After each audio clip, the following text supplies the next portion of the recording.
Praise the lord. హల్లెలూయా. దేవుని పరిశుద్ధ నామానికి మహిమ కలుగును గాక. క్రీస్తునందు నా ప్రియమైన దేవుని బిడ్డలని మీ అందరికీ ఉదయకాలపు శుభములు తెలియచేస్తున్నాను.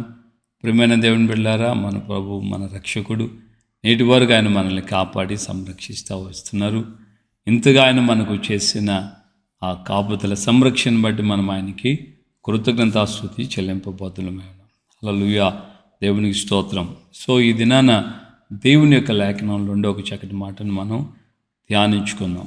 మీరు తమ్లైన్ చూసి ఉంటారు, ఇనప గొలుసులే మెడకు బంగారు గొలుసులై. ఆమెన్. హల్లెలూయా. ఇనప గొలుసులు బంగారపు గొలుసులు. ఈ ఇనప గొలుసుల నుండి బంగారపు గొలుసులు, మెడకు బంగారపు గొలుసులు రావాలంటే ఎలాగ వస్తాయి, ఎలాగ జరుగుతుంది, ఈ అనుభవం ఎలా ఉన్నప్పుడు మనకు అనుగ్రహించబడుతుంది అని మనం గమనించినట్లయితే చాలా ఉత్సాహంగా చాలామందికి ఇనుముతో చేయబడిన ఆ యొక్క బంధకాలు లేకుంటే ఆ గొలుసులు వేసుకోవడానికి ఇష్టపడరు. కానీ మెడలో బంగారపు గొలుసులు వేసుకోవాలంటే చాలా ఉత్సాహం, చాలా ఆనందం కనబడుతుంది. సో మెడలో వేసుకున్న ఆ యొక్క గొలుసులు ఖ్యాతిని, కీర్తిని, ఘనతను, గొప్పతనాన్ని కలుగు చేస్తాయి. నేను గతంలో కూడా చెప్పాను, నా దగ్గర గతంలో ఒక సహోదరి వచ్చేవాడు ఒక 5 సంవత్సరాల క్రితం. ఆవిడ ఏమన్నారంటే, నా దగ్గరకు రాకమున్నపు వేరే సంఘానికి వెళ్ళేవారు. ఆమె ప్రతి ఆదివారం ఆ చర్చికి వెళ్ళేవాళ్ళట. అక్కడికి వెళ్ళినప్పుడు ఒక్కొక్క వారం ఆమెకి తిరుగుబాటు ఉందనుకోండి, సమయం ఉంటే తనకున్న బంగారం అంతా తగిలించుకొని వెళ్తుంది. ఆ రోజున చర్చిలో చిన్నలు మొదలుకొని పెద్దల వరకు అనగా పాస్టమ్మ గారు వరకు కూడా వచ్చి ప్రత్యేకంగా ఆమెకి చేయించి షేకండ్ పట్టుకొని ఊపి ఊపి ఊపి ప్రైజులాడమ్మా బాగున్నారా, ఎలా ఉన్నారా అని చాలా తెగ ఆమెని అసలు ముఖస్థుతి చేసేవాళ్ళు. ఒక విధంగా ఆమెతో చాలా క్లోజ్గా మాట్లాడేవాళ్ళట. ఒకవేళ ఏమీ లేకుండా వెళ్ళారనుకోండి, అసలు ఎవ్వరు పట్టించుకోరట. అలాంటి పరిస్థితి ఆవిడ చెప్పారు. నాకైతే తెలీదు, దేవుడే దానికి సాక్షి. ఆ సహోదరి చెప్పిన మాటనే నేను మీకు చెప్తున్నాను. సో ఇక్కడ ఆమె యొక్క శరీరం మీద ఉన్నటువంటి ఆ బంగారు గొలుసులు లేక ఆభరణాలను చూసి అందరూ వచ్చి మెచ్చుకుంటారు, అందరూ వచ్చి ఘనపరుస్తున్నారు. సో ఆ యొక్క బంగారపు గొలుసులు నీ మెడకు రావాలంటే నీ కాళ్ళకి ఇనప గొలుసులు ఉండాలి. ఇంచుమించుగా మీలో కొంతమందికి అర్థమై ఉంటుంది. దేవుని వాక్యం మనం కీర్తన గ్రంథంలో చూస్తున్నాం. యవనస్తుడైనటువంటి యేసేపును గురించినటువంటి లేఖన భాగంలో ఇనప సంఖ్యల చేత వారు అతన్ని బాధించిరి, ఇనుమును గూర్చి ఇనుము చేత అతడు గాయపరచబడ్డాడు, బాధ పొందాడు అని వ్రాయబడు. కీర్తన గ్రంథంలో నుండి ఆ వాక్యాన్ని మనం ధ్యానించుకుందాం. వారు సంఖ్యల చేత అతని కాళ్ళను నొప్పించిరి, ఇనుము అతని ప్రాణమును బాధించెను అని మనం గమనిస్తున్నాం. ప్రియమైన దేవుని బిడ్డలారా, గమనించాలి, ఇనుము అనేది వాస్తవికమైనటువంటి జీవితం. బంగారు అనేది ఒక కళ లాంటిది. సో ఇనుము ఎక్కడ చూసినా విరివిగా కనపడుతుంది. బంగారము అన్ని చోట్ల విరివిగా ఇనుము దొరికినట్లుగా దొరకదు. మన యొక్క దైనందిన జీవితంలో మనము ఇనుము అంటే ఇహ సంబంధమైనటువంటి జీవితంలో పోరాటాలు, బాధలు, కష్టాలు ఇవన్నిటి ద్వారా అనుభవము మనం పొందాలి. చేయని నేరానికి యేసేపు చేయబడ్డాడు అని ప్రూఫ్ చేయబడి అతను శిక్షించబడ్డాడు. చేయలేదు ఆయన నేరం, కానీ చేశాడు అనే దానికి ఆధారాలు ఆమె కలిగి ఉండి ఆయనను చెరలో వేపించింది. చెరలో ఆయన యొక్క జీవితాన్ని మనం గమనిస్తే ఇనుము అతని ప్రాణమును బాధించును అన్నారు. అంటే మనం ఆ విధమైనటువంటి బాధను అనుభవించాలి. లోక సంబంధంగా మనం బాధలు అనుభవిస్తూ వస్తాం. ప్రభువుని రక్షకుడుగా అంగీకరించిన ఆ కారణాన్ని బట్టి రీసెంట్గా గత వారంలో మన యొక్క ఛత్తీస్గఢ్ ఏరియాలో ఒక జిల్లాలో ఒక నిండు చూలాలని ఛత్తీస్గఢ్లో ఉన్నటువంటి ఆ ఒక గ్రామంలో ఉన్నటువంటి గ్రామ పెద్దలందరూ కూడా కలిసి, గ్రామస్తులందరూ కలిసి యేసు ప్రభుని విడిచిపెట్టి తిరిగి గర్భాపసి కావాలని చెప్పి ఆమెను ఎంతో బలవంతం చేశారు. ఆమె నిండు చూలాలని కూడా కనికరపడకుండా ఆమెను కొట్టడం ద్వారా ఆమె గర్భంలో ఉన్నటువంటి పిండం కూడా చనిపోయింది.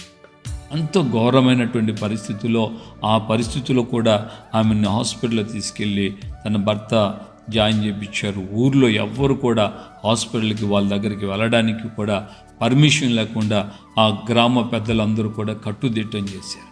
ఎంత కఠినమైన, ఎంత బాధకరమైన, వేదనకరమైన పరిస్థితి అంటే అంత ఘోరమైనటువంటి పరిస్థితులు. ఈ రోజుకి మన దేశంలో ఈ విధమైనటువంటి పరిస్థితులు ఎంతో ఘోరంగా జరుగుతున్నాయి, ఎంతో ఘోరంగా కనబడుతున్నాయి. ఏమైనా దేవుని బిడ్డలారా, ఒకసారి ఆలోచించండి. ఇనుము అంటే ఈ వాస్తవిక ప్రపంచము. ఈ వాస్తవిక ప్రపంచంలో మనం గాయాలు, బాధలు, నొప్పి, వేదన ఇవన్నీ సహించాల్సి వస్తుంది ప్రభు నిమిత్తమై. ప్రభువే చెప్పాడు, నా నిమిత్తం జనులు మిమ్మల్ని హింసిస్తారు, నిందిస్తారు, దూషిస్తారు, విపరీతంగా మీ మీద చెడ్డ మాటలలో పలుకుతారు. మీరు సంతోషించి ఆనందించండి, పరలోకమందు మీ ఫలము అధికమవుతారు. దేవునికి మహిమ కలుగును గాక. సో యేసేపు కూడా తన జీవితంలో అంతటి భయంకరమైన బాధలు, వ్యాధులను అనుభవించినటువంటి యేసేపు జీవితాన్ని మనం గమనిస్తే, యేసేపు ఆ బాధల్లోనే, ఆ వ్యాధుల్లోనే ఉండలేదు. ఒకనొక రోజున ఏ చెర, ఏ ఇనుప సంఖ్యలు ప్రాంతము అతన్ని బంధించిందో ఆ ప్రాంతం నుండి ఇదిగో రాజసింహాసనం దగ్గరికి వెళ్ళి రాజు చేత మెడలో, రాజు ధరించినటువంటి ఆ బంగారపు గొలుసులు ఆయన మెడలో వేయడానికి కారణమైంది. దేవుని బిడ్డలారా, ఓ రోజున రాజాతి రాజు అయినటువంటి మన దేవుడు మనం అనుభవించిన శ్రమలకు తగినట్లుగా ఆ పరలోక రాజ్యంలో ఆయన దగ్గర మనం నిలబడతాం. ఆ రోజున ఆయన మనకు ఇవ్వవలసినటువంటి కీర్తి, ఖ్యాతి, ఘనత, మెప్పు కలడానికి కారణమవుతుంది. ఆమేన్, హల్లెలూయా. సో దేవుని యొక్క సన్నిధిలో నీకు ఎదురయ్యేటువంటి ఆ ఇనప సంబంధమైనటువంటి బాధలను తృణీకరించొద్దు. దేవుని ఎరగనని చెప్పి వెనక్కి వెళ్ళొద్దు. లోక సంబంధమైనటువంటి వాటి విషయంలో లోక సంబంధమైనటువంటి ప్రభావాలకి, లోక సంబంధమైనటువంటి ఆశల వైపు, కుటుంబం వైపు, లాంటి పిల్లల్ని హింసిస్తామనో, లేకుంటే హాని చేస్తామనో, లేకుండా చేస్తామనో, చంపేస్తామనో, ఎన్ని విధాలుగా మనల్ని వాళ్ళు భయపెట్టినా, గాయపరిచినా, వేదనకు గురి చేసినా, దుఃఖపెట్టినా, బాధించినా, మనము స్థిరముగా నిలబడినట్లయితే మహిమలో ప్రభుతో ఆ యొక్క ఘనతకు, ఆ ప్రత్యక్షతకు, ఆ మహిమకు మనం అర్హులంగా మార్చబడతాం. కనుక ఈ ఉదయకాలం ముందు దేవుని ఆత్మ నిన్ను ధైర్యపరచునుగాక.